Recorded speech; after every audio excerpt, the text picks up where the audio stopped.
আমন্ত্রণ বিরতিহীন সংবাদ রাত ৯টায় বাংলাদেশে। আপনাদের সঙ্গে আছি আমি সুমনা সিং এবং আমি গোলাম কিবরিয়া। জানিয়ে দিচ্ছি শিরোনামগুলো। ধর্ষণের শাস্তি মৃত্যুদণ্ড করা যায় কিনা ভাবছে সরকার। নোয়াখালী কাণ্ডের প্রতিবাদে বিক্ষোভ চলছে।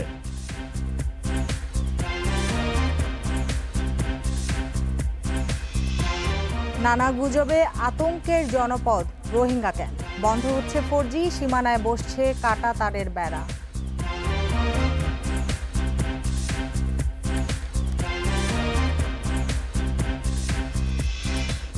করোনার কারণে এবার এইচএসসি পরীক্ষাও হচ্ছে না, শিক্ষা গবেষকদের ফল বৈষম্যের আশঙ্কা।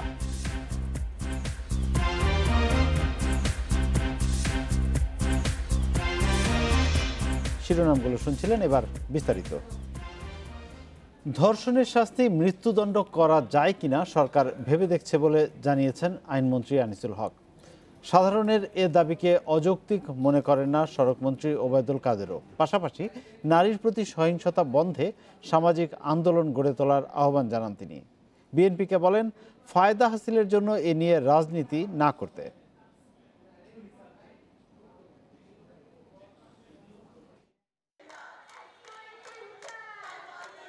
রোববার সামাজিক যোগাযোগ মাধ্যমে ভাইরাল হয় নোয়াখালীতে বিবস্ত্র করে নারী ধর্ষণের ছবি। সে রাতেই মামলা হলে আসামি গ্রেপ্তার শুরু করে পুলিশ। বিচার চেয়ে রাজধানীসহ সারা দেশে শুরু হয় প্রতিবাদ কর্মসূচি। এতে দ্রুত আইন সংশোধন করে আসে ধর্ষণের সর্বোচ্চ শাস্তি মৃত্যুদণ্ডের দাবি। যেই ধর্ষকের সাক্ষী প্রমাণের কোনো অভাব নেই। এ প্রশ্নে আইনমন্ত্রী বলছে ধর্ষণের সর্বোচ্চ সাজা মৃত্যুদণ্ড করা যায় কিনা সেটি ভেবে দেখছে সরকার। এ নিয়ে আলোচনা হবে প্রধানমন্ত্রীর সঙ্গে। জনগণ যখন দাবি তুলেছে এটা নিয়ে তো বিবেচনা করতে হবে, প্রত্যাখ্যান করে তো দেওয়া যায় না, তাই না? এটা এবং আমি বলেছি যে এটা ভালো মন্দ সবকিছু বিবেচনা করে তারপরে এটা সম্বন্ধে করা হবে। নারীর প্রতি সহিংস আচরণের বিরুদ্ধে সামাজিক আন্দোলন গড়ার আহ্বান জানিয়েছেন সড়কমন্ত্রী। ধর্ষণের সর্বোচ্চ শাস্তি মৃত্যুদণ্ড, সাধারণের এ দাবিকে অযৌক্তিক মনে করেন না তিনিও। একই মত মহিলা ও শিশু বিষয়ক প্রতিমন্ত্রীর। আমি তো মনে করি যে ধর্ষণকারী যদি প্রমাণিত হয় তাইলে অবশ্যই তার ফাঁসি হওয়া উচিত।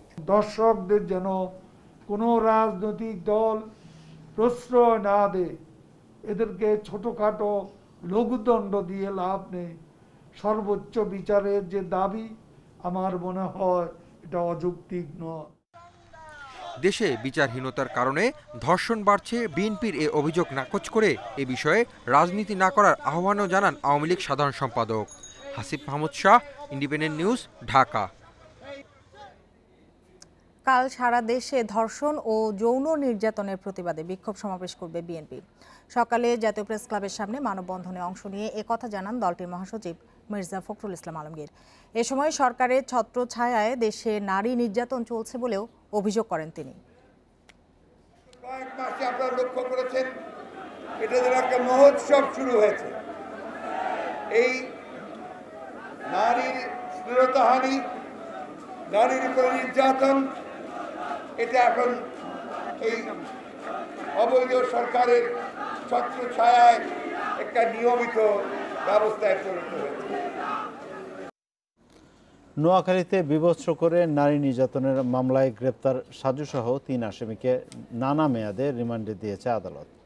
দেলোয়ার এবং কালামের বিরুদ্ধে ধর্ষণ মামলা করেছেন ওই নারী, আর তাকে সব ধরনের আইনি সহায়তার আশ্বাস দিয়েছে আইন ও সালিশ কেন্দ্র।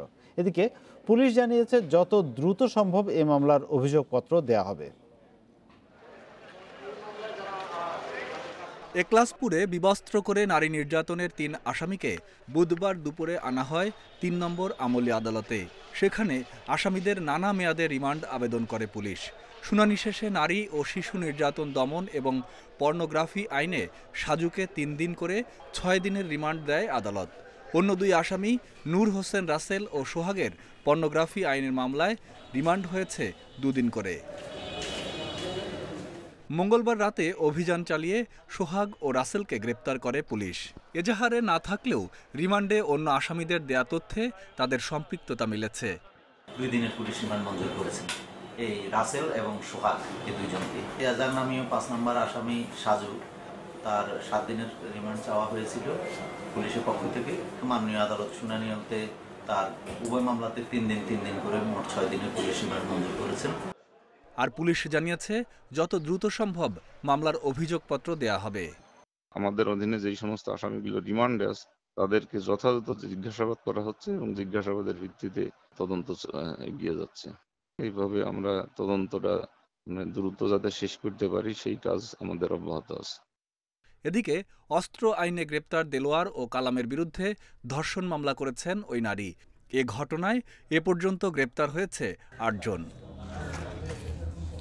একলাসপুর পরিদর্শনের পর নির্যাতিত সেই নারীকে সব ধরনের আইনি সহায়তার আশ্বাস দিয়েছে আইন ও সালিশ কেন্দ্র। সাইকোসোশিয়াল কাউন্সেলিং করে তার নিজের মনের অবস্থানটা আমরা স্টেবল করতে চাচ্ছি এবং আইনের জায়গা থেকে আমরা তাকে মামলায় থেকেও আমরা সহযোগিতা করতে চাচ্ছি। এ ঘটনার বিচার চেয়ে জেলার নানা জায়গায় হয়েছে সমাবেশ ও মানববন্ধন। প্রেস ক্লাবের সামনের প্রতিবাদ সমাবেশে নির্যাতনের শিকার সব নারীকে আইনি সহায়তা দেওয়ার ঘোষণা দেন জেলা জজ আদালতের আইনজীবীরা। আমরা আইনজীবীরা সবাই নির্যাতিতার পক্ষে আছি এবং ইন্ডিপেন্ডেন্ট নিউজ ডেস্ক। আইনজীবী সমাজ। নোয়াখালীর সুবর্ণচরে এক নারীর খণ্ডিত মরদেহ উদ্ধার করেছে পুলিশ। বিকেলে উপজেলার উত্তর জাহাজমারা গ্রামের একটি ধানক্ষেত থেকে 4 টুকরো দেহাবশেষ উদ্ধার করা হয়। নিহত নূরজাহান বেগম ওই গ্রামের মৃত আব্দুল বারেকের স্ত্রী। নিহতের ছেলে হুমায়ুন কবির জানান, বুধবার ভোরে তার মা ঘর থেকে বের হয়ে নিখোঁজ হন। এরপর বিভিন্ন স্থানে খোঁজাখুঁজির পরও সন্ধান পাওয়া যায়নি। বিকেলে স্থানীয় এক নারী শামুক কুড়াতে গিয়ে মরদেহের টুকরো দেখতে পান। পুলিশ জানিয়েছে মরদেহের মাথা ও কোমরের অংশ উদ্ধার করা হয়েছে, তবে এখনও বাকি অংশ খুঁজে পাওয়া যায়নি। কে বা কারা কী কারণে এ হত্যাকাণ্ড ঘটিয়েছে তা খতিয়ে দেখা হচ্ছে।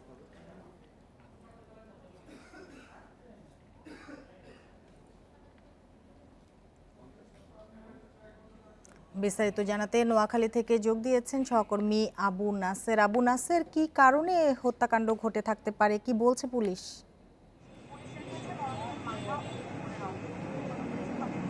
বিষয়টি আসলে পুরো জেলাতেই এক ধরনের বিক্ষোভ চলছে। এমনিতে গত কয়েকদিন থেকে একটি বেগমগঞ্জের এই নির্মম ঘটনাকে কেন্দ্র করে তার মধ্যে এই নতুন করে 4 খণ্ডিত লাশ উদ্ধারের এই ঘটনা মানুষের মধ্যে জনমনে নানা প্রশ্ন দেখা দিয়েছে এবং আইনশৃঙ্খলা বাহিনীও এ বিষয়ে কিছুটা বিব্রত।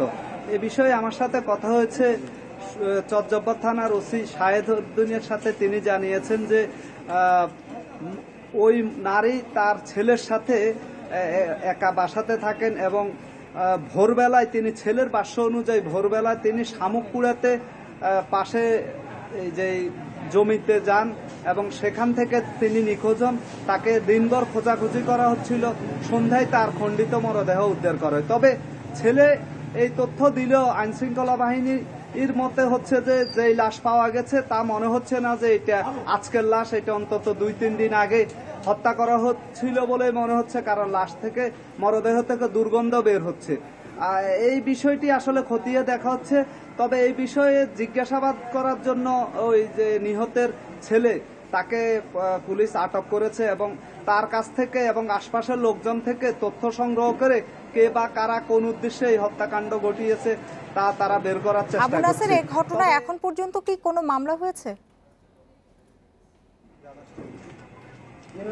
এখন পর্যন্ত কিছুক্ষণ আগেই আসলে লাশটি উদ্ধার করা হয়েছে এবং ময়না তদন্তের জন্য নোয়াখালী জেনারেল হাসপাতাল মর্গে পাঠানোর প্রক্রিয়া চলছে। এগুলো শেষ হলেই আসলে এই বিষয়ে মামলা দায়ের করা হবে এবং মামলার বাদী কে হবেন, নিহতের ছেলে নাকি অন্য কেউ, সেই বিষয়গুলোও আছে। কারণ ছেলেকেও সন্দেহের চোখে দেখা হচ্ছে। সব মিলিয়ে আইনশৃঙ্খলা বাহিনী বিষয়টা খতিয়ে দেখে আজকে কিছুক্ষণের মধ্যে, আজ রাতের মধ্যে এই বিষয়ে মামলা দায়ের করা হবে বলে পুলিশের পক্ষ থেকে জানানো হয়েছে। আবু নাসের, আপনাকে অনেক ধন্যবাদ আমাদের সাথে যোগ দেওয়ার জন্য। রাজধানীর লালবাগে শিশু রিফাত হত্যার প্রধান আসামি আরিফুর রহমান জুয়েলকে যাবজ্জীবন কারাদণ্ড দিয়েছে নারী ও শিশু নির্যাতন দমন ট্রাইব্যুনাল 2। খালাস পেয়েছে আরও 2 আসামি। রায়ে হতাশা জানিয়েছেন রিফাতের বাবা। এ মামলাতেই নথি গায়েবের অভিযোগ ওঠে রাষ্ট্রপক্ষের আইনজীবীর বিরুদ্ধে।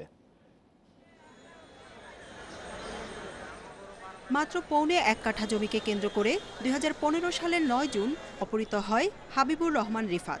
10 লাখ টাকা মুক্তিপণ দাবি করে দুর্বৃত্তরা। আজিমপুরে মুক্তিপণের টাকা নিতে এসে গ্রেফতার হয় আসামি আরিফুর রহমান। তার তথ্যে বুড়িগঙ্গা থেকে উদ্ধার হয় রিফাতের মরদেহ। ট্রাইব্যুনালে বিচার চলার সময় 2017 সালে আদালতের সংশ্লিষ্ট শাখা থেকে গায়েব হয় মামলার নথি। তখন শুরু হয় সমালোচনা। 5 বছর পর রিফাত হত্যা মামলার রায় দিল নারী ও শিশু নির্যাতন দমন ট্রাইব্যুনাল। প্রধান আসামিকে যাবজ্জীবন কারাদণ্ড ও 2 আসামিকে খালাস দেন বিচারক রবিউল আলম। আজকে রায়ে বিজ্ঞ আদালত 1 নম্বর আসামি আরিফুর রহমান জুয়েলকে যাবজ্জীবন দিয়েছেন এবং 3 লক্ষ টাকার জরিমানা করেছেন। আর 2 নম্বর আসামি ইকবাল মুন্সি এবং মেকার ইকবাল আর 3 নম্বর আসামি হাবিবুর রহমান, এই দুজনকে উনি খালাস দিয়েছেন। রায় শুনে কান্নায় ভেঙে পড়েন রিফাতের বাবা মা। সুষ্ঠু বিচার পাননি বলে দাবি তাদের। দুইটা দর্শক চলে গেছে, উনি নতুন এটা 4 মাসে আমাদের রায় কিভাবে দেয়? এত বড় একটা মামলার মধ্যে সিডি খাইয়া ফেলাইছে, সিডি হারায় ফেলাইছে বলে এই সিডির জন্য 1.5 বছর ঘুরাইছে। তো ওই কোর্টেতে কিভাবে বিচার হইব? সিডিটা 2 বছর আগে হারাইছে। এটা আমার এই দোতলায় থাকে মরি এরাটা হারায় ফেলাইছে। সাক্ষী যেভাবে দিছে তাতে করে যে রায় হয়েছে এটা সঠিক রায় হয়েছে। রায়ের বিরুদ্ধে আপিল করার বিষয়ে পরে সিদ্ধান্ত নেওয়ার কথা জানিয়েছে রিফাতের পরিবার। আমার একটি মাত্র ছেলে। জান্নাতুল ফেরদাউস তানভি, ইন্ডিপেন্ডেন্ট নিউজ, ঢাকা। পুরান ঢাকার আরমানিটোলায় সুয়ারেজ লাইনে জমা গ্যাস বিস্ফোরণে আহত হয়েছেন 7 জন। এতে সড়কের এক পাশ চূর্ণ বিচূর্ণ হয়ে গেছে। বিকেলে আরমানিটোলা মাঠের পাশের মূল সড়কে এ বিস্ফোরণ হয়। এতে সড়কে বসানো স্ল্যাব ভেঙে পড়ে। আহতদের মধ্যে গুরুতর 3 জনকে মিটফোর্ড হাসপাতালে ভর্তি করা হয়েছে। বাকিরা প্রাথমিক চিকিৎসা নিয়ে হাসপাতাল ছেড়েছেন।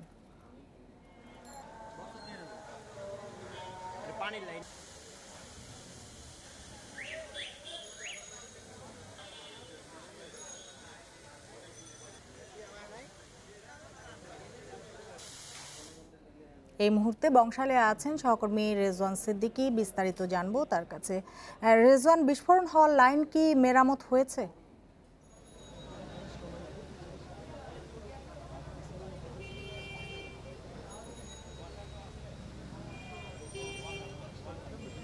হ্যালো রেজওয়ান, আপনার কাছে যেটি জানতে চাচ্ছিলাম যে বিস্ফোরণ হওয়া লাইন কি মেরামত হয়েছে?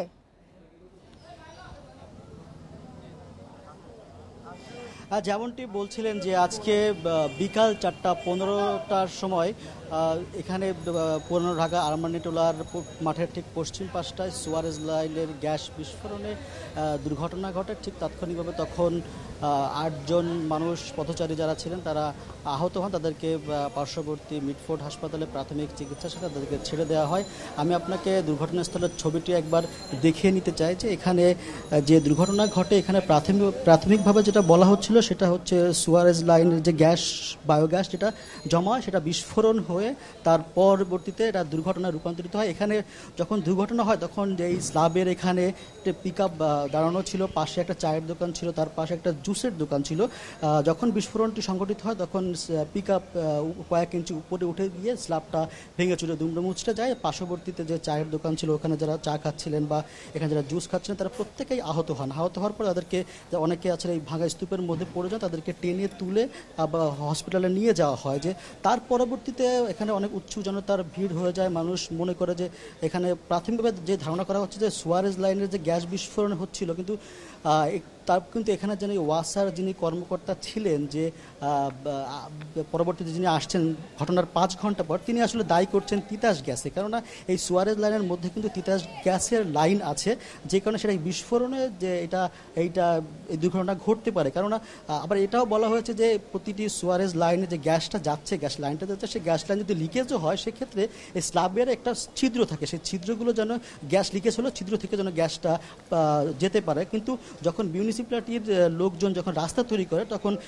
সেই ছিদ্রের উপর থেকে একটা প্রলেপ দিয়ে সেই ছিদ্রটাকে বন্ধ করে দেওয়া হয়। পরবর্তী যে কারণে এই বিস্ফোরণটা হয় তারপরে সব স্ল্যাবটা ভেঙে যায়, রাস্তা ভেঙে যায়। এমন ঘটনা বারবারই ঘটছে, এমন ঘটনা বন্ধে কি ব্যবস্থা নেওয়া হয়েছে? সংশ্লিষ্ট সংস্থাগুলো কি বলছে?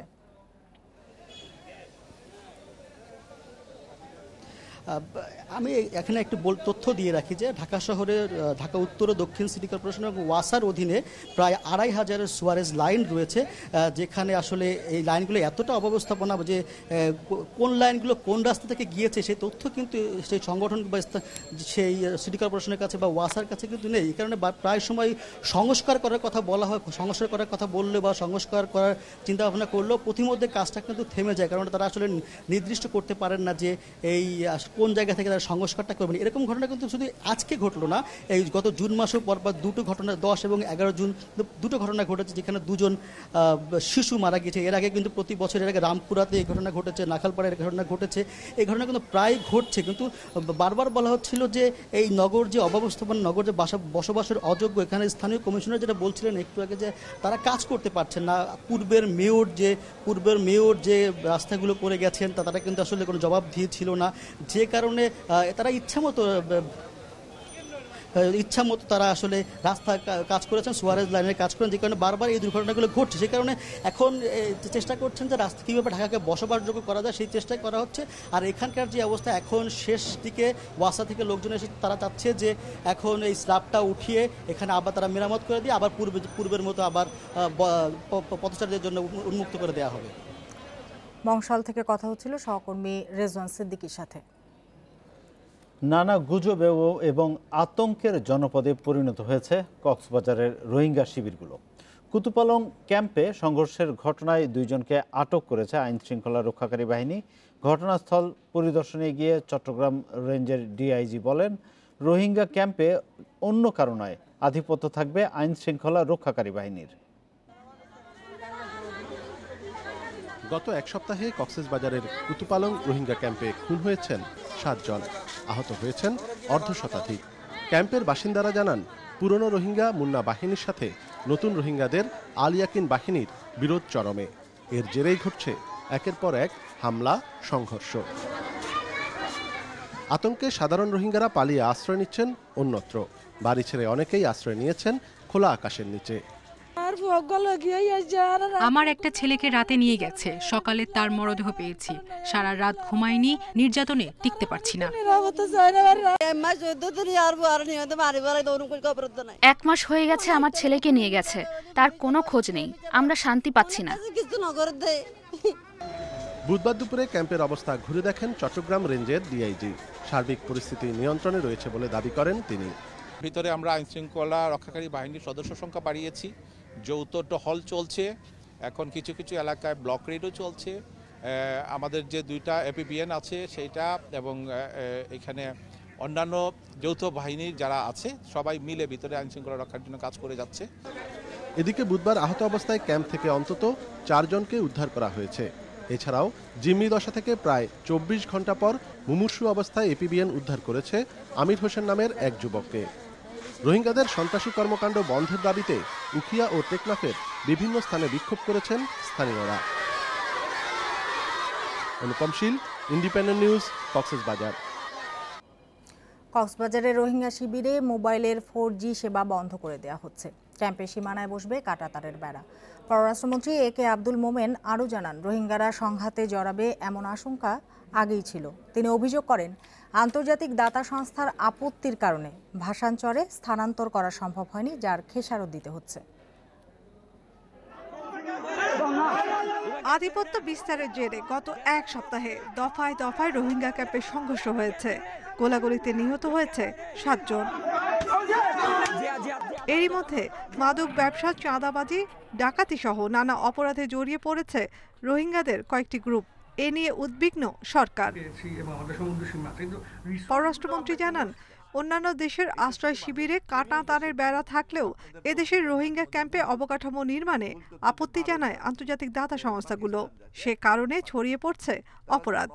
ওখানে কাঁটাতারের বেড়া দিয়ে কন্ট্রোলে রাখবো, ওনারা এটা পছন্দ করেন নাই, বাট আমরা এটা করতে চাই, কারণ এটা হলে আমাদের এখানে এই সব ঝামেলা। আমরা আরেকটা জিনিস করেছিলাম, সেটা হচ্ছে 4G, আমরা ওইটাই করতে চাই। এ সময় মন্ত্রী অভিযোগ করেন, বেসরকারি এনজিওর অনীহার কারণেই রোহিঙ্গাদের ভাসানচরে সরানো যাচ্ছে না।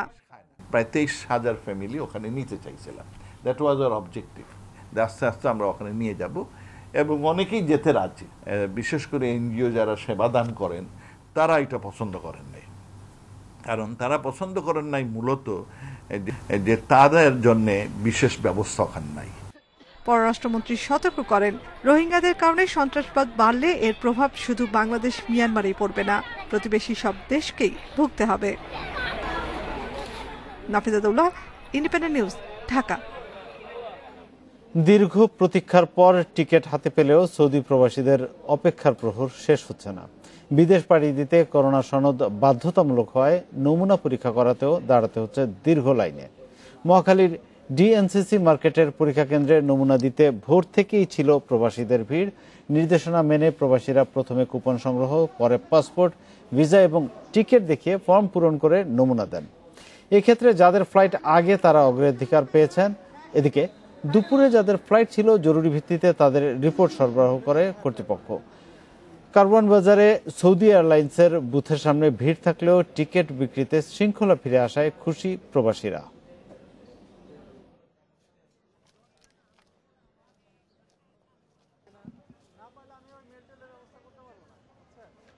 আমরা যারা চিটাগাংয়ে টিকিট করছি এরা আমরা কি করব?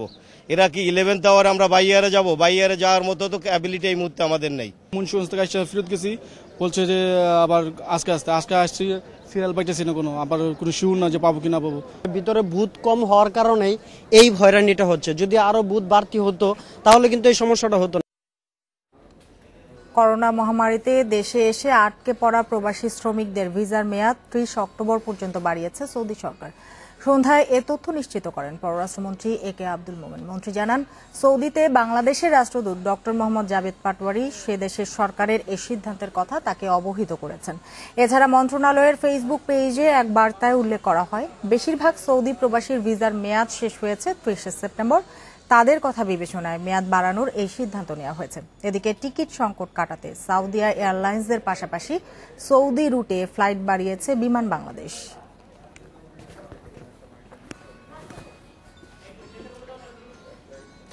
দেশে করোনায় আরও 35 জনের মৃত্যু হয়েছে, এর মধ্যে পুরুষ 25 এবং নারী 10 জন। এ নিয়ে মোট প্রাণহানি দাঁড়ালো 5440 জনে। 109টি ল্যাবে 24 ঘন্টায় 13,032 নমুনা পরীক্ষায় করোনা শনাক্ত হয়েছে 1520 জনের। পরীক্ষা বিবেচনায় শনাক্তের হার 11.66%। বুধবার স্বাস্থ্য অধিদপ্তরের বিজ্ঞপ্তিতে জানানো হয়, দেশে মোট করোনা আক্রান্তের সংখ্যা দাঁড়ালো 3,73,151 জনে। সুস্থ হয়েছেন আরও 1,798 জন।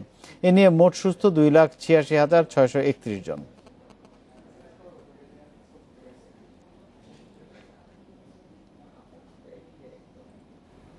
করোনার কারণে এবার হচ্ছে না এইচএসসি পরীক্ষা। মূল্যায়ন হবে জেএসসি ও এসএসসি পরীক্ষার ফলাফলের ভিত্তিতে। আর ডিসেম্বরের মধ্যে ঘোষণা করা হবে মূল্যায়নের ফল। দুপুরে সংবাদ সম্মেলনে এ সিদ্ধান্ত জানান শিক্ষামন্ত্রী। করোনার কারণে গত 18 মার্চ থেকে শিক্ষা প্রতিষ্ঠান বন্ধ। 1 এপ্রিল থেকে শুরু হওয়ার কথা থাকলেও স্থগিত হয়ে যায় এইচএসসি পরীক্ষা। উৎকণ্ঠায় ছিল অভিভাবক ও শিক্ষার্থীরা। বুধবার এইচএসসি পরীক্ষার বিষয়ে সিদ্ধান্ত জানান শিক্ষামন্ত্রী। এবার পরীক্ষা হবে না, জেএসসি এবং এসএসসি পরীক্ষার নম্বরের ভিত্তিতে ডিসেম্বরে প্রকাশ হবে এইচএসসির ফল। সেই সঙ্গে এসএসসি পরীক্ষার পর যারা বিভাগ পরিবর্তন করেছে তাদের ফল মূল্যায়নের জন্য পরামর্শক কমিটি গঠন করা হচ্ছে। আমরা 2020 সালের এইচএসসি পরীক্ষা সরাসরি গ্রহণ না করে একটু ভিন্ন পদ্ধতিতে মূল্যায়নের আমরা সিদ্ধান্ত গ্রহণ করেছি। করোনার এই সময়ে পরীক্ষা নিতে গেলে শিক্ষার্থীদের ঝুঁকির মুখে পড়তে হবে, তাই পরীক্ষা না নেয়ার সিদ্ধান্তের বিকল্প ছিল না বলে জানিয়েছেন শিক্ষামন্ত্রী। যারা গত বছর অকৃতকার্য হয়েছিল এইচএসসি পরীক্ষায় এক বিষয় বা দুই বিষয় বা সকল বিষয়, তাদের ক্ষেত্রে ফলাফলে কি আসবে, আমরা যে সিদ্ধান্ত নিয়েছি যে আমরা তাদেরকেও তাদের জেএসসি এবং এসএসসির ভিত্তিতেই তাদের মূল্যায়নটিও করে দেব। পৃথিবীর অনেক দেশই বোর্ড পরীক্ষা নিচ্ছে না। যে পদ্ধতিতে মূল্যায়ন হচ্ছে সেটি যাতে আন্তর্জাতিকভাবে গ্রহণযোগ্য হয় সেটিও দেখা হচ্ছে। পরীক্ষা না নিয়ে পরীক্ষার্থীদের মূল্যায়ন শিক্ষা বোর্ড সমূহের জন্য একেবারেই নতুন। ফলে কিভাবে মূল্যায়ন করা হলে ফলাফল দেশে এবং বিদেশে গ্রহণযোগ্যতা অর্জন করবে এবং শিক্ষার্থীদের পরবর্তী জীবনে এর কোনো বিরূপ প্রভাব পড়বে কিনা, এই বিষয়গুলো কিন্তু আমাদের কাছে অবশ্যই গুরুত্বপূর্ণ। এই মূল্যায়নে জেএসসি এসএসসি থেকে কত শতাংশ নম্বর দেয়া হবে সেটি নির্ধারণ করবে পরামর্শক কমিটি। নূরে আলম, ইন্ডিপেন্ডেন্ট নিউজ, ঢাকা। এদিকে এইচএসসি পরীক্ষা না হওয়ার এই সিদ্ধান্তে ফল বৈষম্য হবে বলে মনে করছেন শিক্ষা গবেষকরা। আর পরীক্ষার্থীদের একটি অংশ বলছেন নানা কারণে এসএসসির ফল খারাপ হয়েছিল। আগের পরীক্ষাগুলোর মূল্যায়নে এইচএসসির ফল দেওয়ার সিদ্ধান্তে তাদের ভবিষ্যৎ অনেকটাই অনিশ্চিত।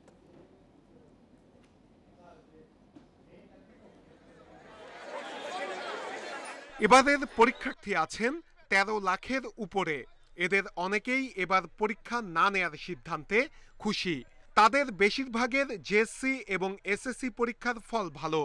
আমরা এতে সবাই খুশি আছি, কারণ এই বর্তমান করোনা পরিস্থিতিতে আসলে এটা আমাদের জন্য খুবই একটি এটা করাটা সরকারের জন্য আসলে ভুল কিছু হয়নি। বাংলাদেশ সরকার কর্তৃক শিক্ষামন্ত্রী কর্তৃক যে ডিসিশন নেওয়া হয়েছে ইতিমধ্যে আমরা এই ডিসিশনের উপর সন্তুষ্ট আছি। অন্যদিকে পরীক্ষার্থীদের একটি বড় অংশ বলছে এসএসসি পরীক্ষায় নানা কারণে ফল খারাপ হয়েছিল, কিন্তু তাদের প্রস্তুতি ছিল এইচএসসি পরীক্ষায় ভালো ফল করার। সেই সুযোগ থেকে বঞ্চিত হলো তারা। আমরা চাচ্ছিলাম যে আমাদের যে এইচএসসি পরীক্ষাটা, এই পরীক্ষার মাধ্যমে আমাদের রেজাল্টটাকে ইমপ্রুভ করতে, কিন্তু আমাদের যদি এভাবে আমাদের রেজাল্টটা গড় অনুসারে রেজাল্ট দেওয়া হয় তাহলে হচ্ছে আমরা অনেকটা পিছিয়ে। অনেকেই নানা কারণে জিএসসি এবং এসএসসিতে ভালো রেজাল্ট করতে পারেনি, কিন্তু হয়তো তাদের এবার প্রিপারেশনও ভালো ছিল। এখন সে তার কাঙ্ক্ষিত মানের রেজাল্ট করতে পারবে না। এসএসসি পরীক্ষার ফলের উপর মূল্যায়ন করায় যাদের ফল খারাপ ছিল তাদের ভালো বিশ্ববিদ্যালয়ে ভর্তি হওয়াটা অনিশ্চিত হবে বলছেন অনেক পরীক্ষার্থী। আমরা দুই পরীক্ষা থেকে আমরা শিক্ষা নিতে পারছি, আমাদের রেজাল্ট খারাপ হয়েছে যেভাবে হোক আমরা এসএসসি পরীক্ষাতে রেজাল্ট ভালো করে আমরা বিভিন্ন ইউনিভার্সিটিতে অ্যাডমিশন দিব, কিন্তু আমাদের ওই অ্যাডমিশন দেওয়ার কোনো সুযোগ হয় কিনা আমি জানি না। শিক্ষা গবেষকরা বলছেন এই সিদ্ধান্তে বৈষম্য সৃষ্টি হওয়ার সুযোগ রয়েছে, তাই এটি নিয়ে আবার ভেবে দেখার পরামর্শ তাদের। প্রতিষ্ঠান ভিত্তিক মূল্যায়নের কিন্তু একটা সুযোগ ছিল, তো সবকিছু মিলিয়ে যদি আমরা রেজাল্টটাকে জাস্টিফাই করে প্রকাশ করা যেত সেটা আরও ভালো হতো। তো আমার মনে হয় যে যেই সরকার যে সিদ্ধান্তটা নিয়েছে এখনও সরকারের পুনর্বিবেচনার সুযোগ রয়েছে। আমি আশা করি সরকার এই বিষয়ে পুনর্বিবেচনা করবেন। এই মূল্যায়নে ভবিষ্যতেও চাকরির বাজারে শিক্ষার্থীরা বৈষম্যের শিকার হতে পারে। নূরে Alam, independent News, Dhaka.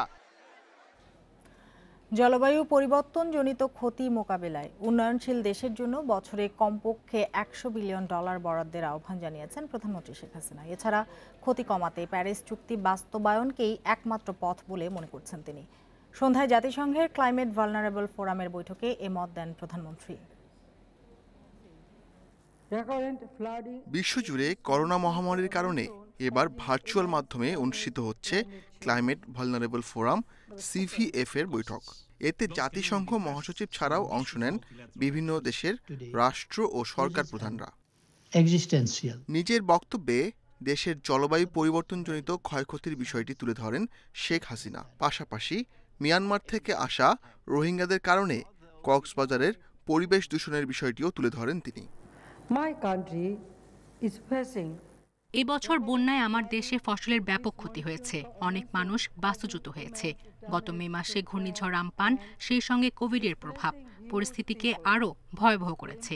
Myanmar থেকে আসা 11 লাখ রোহিঙ্গা কক্সবাজার এলাকায় সামাজিক ও পরিবেশের ক্ষয়ক্ষতির কারণ হচ্ছে।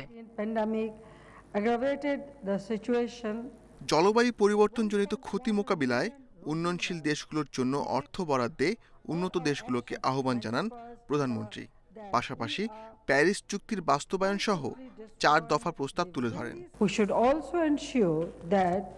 জলবায়ু পরিবর্তনে ক্ষতি প্রশমন, ব্যবস্থা গ্রহণ ও দুর্যোগ ব্যবস্থাপনায় উন্নয়নশীল দেশগুলোর জন্য আমাদের বছরে কমপক্ষে $100 বিলিয়ন বরাদ্দ নিশ্চিত করতে হবে। দেশে জলবায়ু পরিবর্তনের ক্ষতি মোকাবিলায় নিজস্ব অর্থায়নে $430 মিলিয়ন বরাদ্দের কথা CVF-এ তুলে ধরেন প্রধানমন্ত্রী। Ashik Hossain, Independent News, Dhaka. এবার খেলার খবর। তার আগে জানাবো শিরোনামগুলো। 2021-এর সাদমান। আন্তর্জাতিক ম্যাচ বৃদ্ধির লক্ষ্য নাবিলের। পূর্ণাঙ্গ ফুটবল স্টেডিয়ামের জন্য আবেদন করবেন প্রধানমন্ত্রীর কাছে।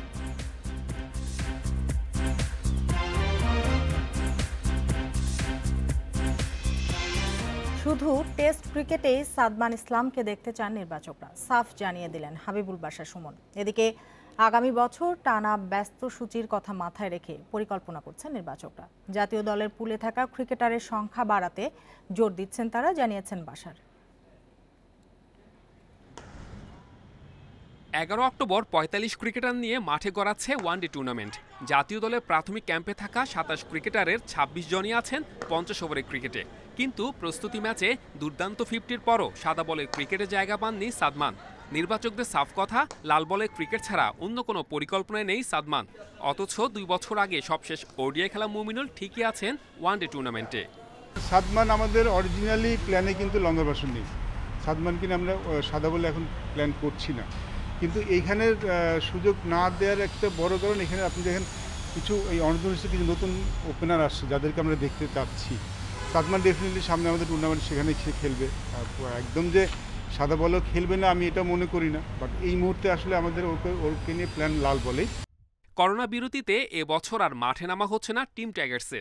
সব ঠিক থাকলে জানুয়ারিতে ঘরের মাঠে উইন্ডিজ সিরিজ, আন্তর্জাতিক ক্রিকেটে ফিরবেন তামিম মুশফিকরা। এরপর মার্চে নিউজিল্যান্ড সফর, ভারতের টি-20 বিশ্বকাপ সহ আছে বেশ কয়েকটি দ্বিপক্ষীয় সিরিজ। পুরো বছরে 8-9 মাস খেলার মধ্যে থাকবে টাইগাররা। সেজন্য জাতীয় দলের পুল সমৃদ্ধ করতে চান নির্বাচকরা। পুরোনো খেলাদের তো আমরা কম বেশি জানি, তারা তো সামনে যে টুর্নামেন্ট হবে সেখানে খেলার সুযোগ পাবেন, বাট নতুনদেরকেও একটা দেখে নেওয়ার সুযোগ, পুলের সংখ্যাটা, পুলের প্লেয়ার সংখ্যাটা বাড়ানোর একটা সুযোগ। এখন যেগুলো করছি সেগুলোর উদ্দেশ্য কিন্তু সেটাই, যে পুলে প্লেয়ারদের সংখ্যাটা বাড়ানো, কম্পিটিশনটা আরও বেশি তৈরি করা। বছর জুড়ে পরীক্ষা নিরীক্ষার সুযোগ পান নির্বাচকরা, তবে এবছর আর সুযোগ নেই। আগামী বছর ব্যস্ত সূচিতে দেখা মিলবে বেশ কয়েকজন ক্রিকেটারের, আভাস হাবিবুল বাশারের। Saiful Majumder, independent news. কাজী সালাউদ্দিনের মতোই চতুর্থ মেয়াদে বাফুফের কমিটিতে কাজী নাবিল আহমেদ। এবারও ন্যাশনাল টিমস কমিটির চেয়ারম্যান হিসেবে থাকার সম্ভাবনা বেশি এই সহসভাপতির। আগামী 4 বছর জাতীয় দলের আন্তর্জাতিক ম্যাচের সংখ্যা বাড়ানোতে জোর দিতে চান তিনি। ঢাকার অদূরে একটি পূর্ণাঙ্গ ফুটবল স্টেডিয়াম তৈরির আবেদন নিয়ে প্রধানমন্ত্রীর কাছে যাওয়া হবে, জানিয়েছেন তিনি। দীর্ঘদিন দেশের ফুটবল নিয়ে আছেন সংগঠক কাজী নাবিল আহমেদ। ঐতিহ্যবাহী ক্লাব আবাহনীকে যেমনভাবে সামলাচ্ছেন, তেমনিভাবে বাফুফের সহসভাপতি পদে থেকে সিদ্ধান্ত নিচ্ছেন ভবিষ্যতের। বাফুফে কমিটিতে আছেন 1 যুগেরও বেশি। অতীতের ব্যর্থতা ভুলে নতুন মেয়াদের চ্যালেঞ্জ নিতে কতটা প্রস্তুত কাজী নাবিল? সমালোচনা আমরা গ্রহণ করছি, তাদের এখান থেকে অনেক কিছু আমাদের হয়তো তথ্য আছে যেগুলো আমাদের কাজে দিবে, কিন্তু কেবল সমালোচনার দিকে তাকিয়ে থাকলে কিন্তু হবে না, কারণ আমরা কাজের লোক, আমাদের কাজগুলো করতে হবে, আমরাই দায়িত্বে আছি। সুতরাং সমালোচনাকে আমরা চিন্তা না করে আমরা আমাদের ইশতেহার অনুযায়ী, আমাদের পরিকল্পনা অনুযায়ী কিন্তু আমরা আগামী 4 বছর আমাদের কাজগুলো করতে চাই। গেল 8 বছর ন্যাশনাল টিমস কমিটির চেয়ারম্যান কাজী নাবিল। ফুটবলের অনেক ব্যর্থতার মাঝেও জাতীয় দলের সবশেষ 2 বছরের পারফরমেন্স আশা জাগানিয়া। জামাল সাদদের আরও বেশি আন্তর্জাতিক ম্যাচ খেলানোর পরিকল্পনা তার। নিশ্চিত করতে চান ফুটবলের জন্য একটি পূর্ণাঙ্গ স্টেডিয়াম।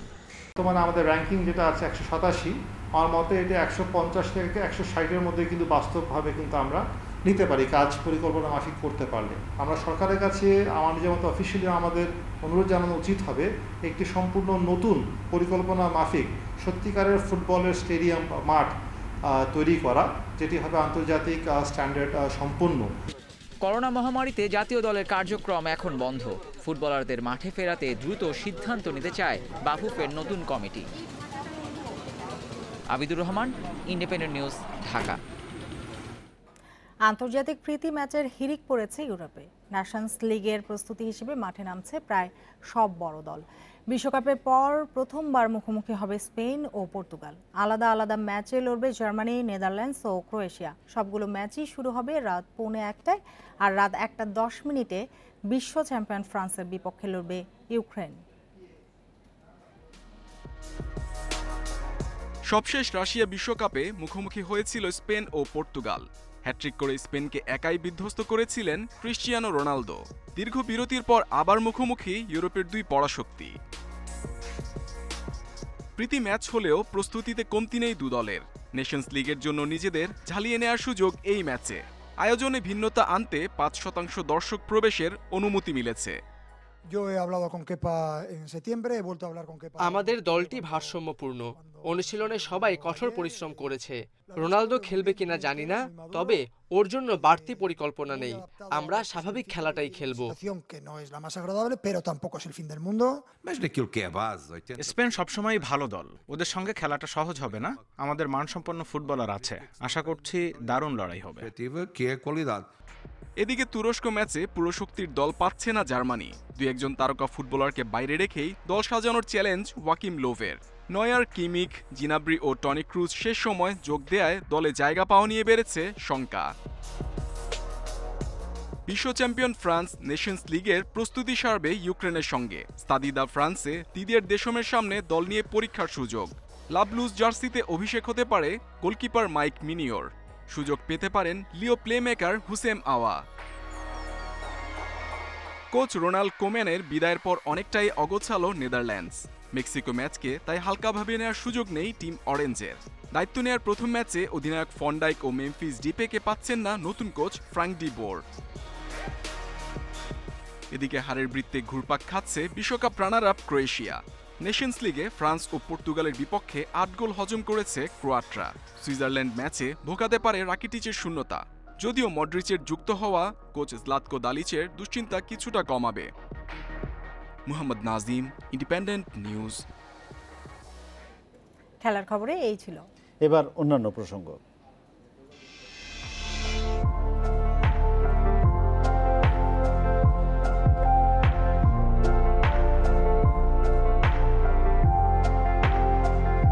জিনোম এডিটিং নিয়ে কাজের স্বীকৃতি পেলেন ফ্রান্সের বিজ্ঞানী ইমানুয়েল শারপন্টিয়ে এবং যুক্তরাষ্ট্রের জেনিফার অ্যান্ড ডাউডনা। এ বিষয়ে গবেষণার জন্য এবার রসায়নে নোবেল জয় করেছেন তারা। এর স্বীকৃতি দিয়ে নোবেল কমিটি বলেছে, ক্যান্সার এবং বংশগত রোগের চিকিৎসায় এ আবিষ্কার যুগান্তকারী ভূমিকা রাখবে। 10 ডিসেম্বর সুইডেনের স্টকহোমে তাদের হাতে তুলে দেওয়া হবে পুরস্কার।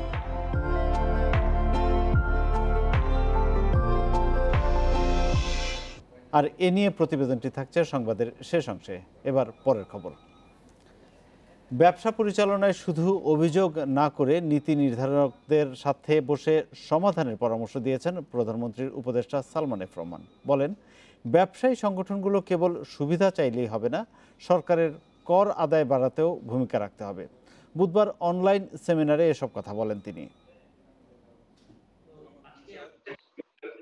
বাংলাদেশের বিনিয়োগের উপর করোনা মহামারীর প্রভাব ও উত্তরণে করণীয় ঠিক করতে এ সেমিনারের আয়োজন।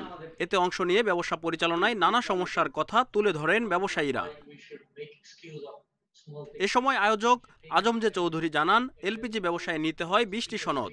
এর বাইরে নিবন্ধন ও পুনঃনিবন্ধন ফি দিতে হয় একাধিক সংস্থাকে। এগুলো জটিলতা ছাড়া আর কিছুই নয় বলে মন্তব্য করেন তিনি। দুইজন একই সাথে চার্জ করছে, বিপিসি এন্ড রেগুলেটরি কমিশন। আমার প্রশ্ন হচ্ছে যে this has to B removed. নীতিগত সমস্যা সমাধানে ব্যবসায়ী সংগঠনগুলোকে নেতৃত্ব নেয়ার আহ্বান জানান সালমান এফ রহমান। এই সমস্যা আছে, এই সমস্যা কেমনে সমাধান হবে, শুধু অভিযোগ করে লাভ নাই। I think the time is that you move forward, be proactive, organize a meeting. You'll say I want to produce this locally, and then you'll come and say that importer upar 20% duty বসাই দেন, তাহলে আমার feasible হবে। FTA করার সাথে সাথে কিন্তু ওই দেশেরও কিন্তু ইম্পোর্ট আপনার, just like he is going to give you free access to his market, he also will want free access to your market. আলোচনায় বিনিয়োগের পরিবেশ উন্নয়নে কাজ চলছে বলে দাবি করেন বিনিয়োগ উন্নয়ন বোর্ডের নির্বাহী চেয়ারম্যান সিরাজুল ইসলাম। ব্যবসা পরিচালনায় ব্যয় কমিয়ে আনতে কাজ করে যাচ্ছি, যদিও এটি খুবই চ্যালেঞ্জিং, কারণ বেসরকারি উদ্যোক্তা আর সরকারের মধ্যে দূরত্ব দূর করাটাই আমাদের কাজ। আমরা চেষ্টা করে যাচ্ছি, সরকারি সংস্থাগুলোকে আরো বেশি এগিয়ে আসতে হবে। বড় প্রতিষ্ঠানের পাশাপাশি ক্ষুদ্র ও মাঝারি উদ্যোক্তাদের জন্য করোনায় সরকারের প্রণোদনা পাওয়া নিশ্চিত করার তাগিদ দিয়েছেন ব্যবসায়ীরা। Shariful Islam, independent News, Dhaka. খাল নয় যেন ময়লার ভাগাড়, পলিথিন, বোতল, ডাবের খোসা, ভাঙা ফ্রিজ, জাজিম কি নেই। মিরপুরের গোদাখালী খালে পরিচ্ছন্ন অভিযানে এসব সহ নানা কঠিন বর্জ্য পেয়েছে ঢাকা উত্তর সিটি কর্পোরেশন। খালের দায়িত্বে থাকা ওয়াসা ও অন্যান্য সংস্থার নির্লিপ্ততায় খালগুলো ধ্বংসের মুখে অভিযোগ ঢাকা উত্তরের মেয়রের।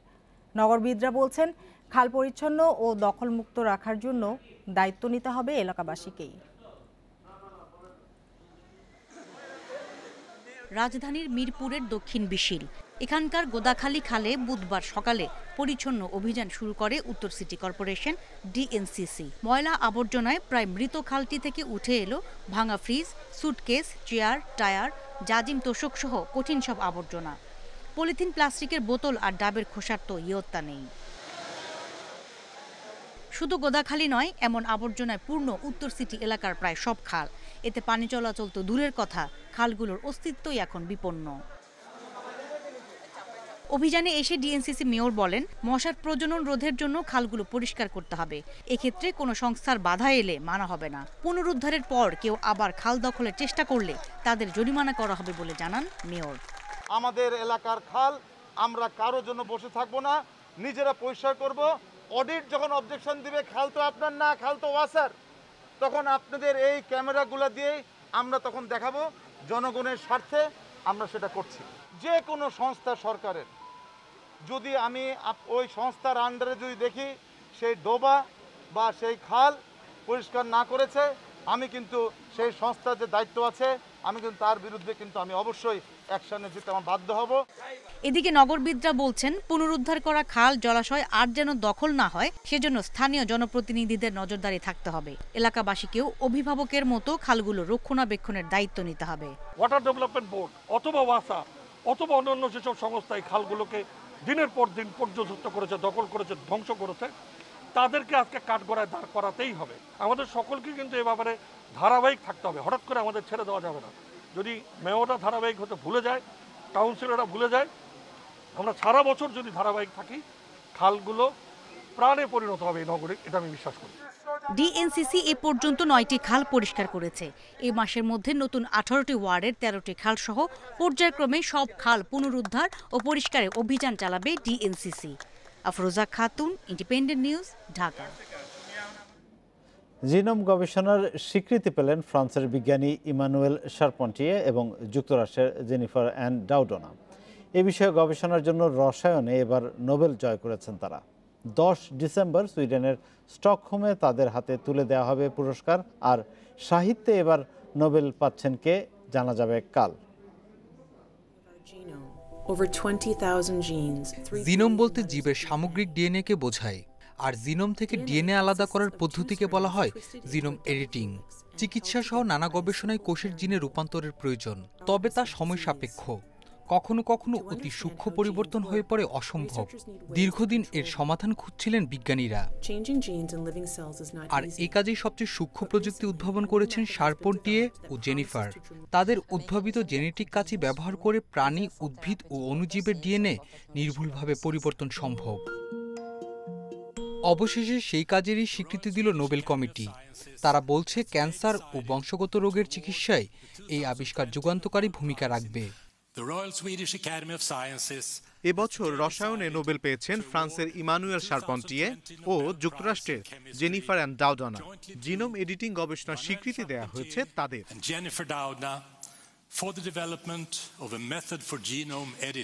মানবদেহের জন্য ক্ষতিকর ব্যাকটেরিয়াগুলোর মধ্যে একটি স্ট্রেপ্টোকাকাস পায়োজিনোস। এই ব্যাকটেরিয়া নিয়ে কাজ করার সময় ট্র্যাক RRNA নামের এক নতুন অণুর সন্ধান পান শারপন্টিংয়ে। দেখেন, এই অণু ব্যাকটেরিয়ার প্রাচীন রোগ প্রতিরোধ ব্যবস্থার একটি অংশ, যা আক্রমণকারী ভাইরাসের ডিএনএ-কে চিরে দিয়ে নিষ্ক্রিয় করে ফেলে। এই রোগ প্রতিরোধ ব্যবস্থায় CRESPR-CAS নামে পরিচিত। শারপন্টিংয়ের এই গবেষণা নিবন্ধটি প্রকাশ হয় 2011 সালে। ওই বছরই জেনিফার ডাউডনারের সঙ্গে যৌথভাবে কাজ শুরু করেন তিনি। তারা দুজন ব্যাকটেরিয়ায় থাকা এই জেনেটিক কাঁচি টেস্ট টিউবে পুনরুৎপাদন করেন এবং ব্যবহারের সুবিধার জন্য এর আণবিক গঠনকে করেন আরও সরল। এই জেনেটিক কাঁচি বা সিজরের ধরনের বদলেই রসায়নে নোবেল জয় করলেন এই দুই বিজ্ঞানী। সারওয়ার জামান, ইন্ডিপেন্ডেন্ট নিউজ। আর এই ছিল এখনকার আয়োজনে। এতক্ষণ সাথে থাকার জন্য ধন্যবাদ সবাইকে।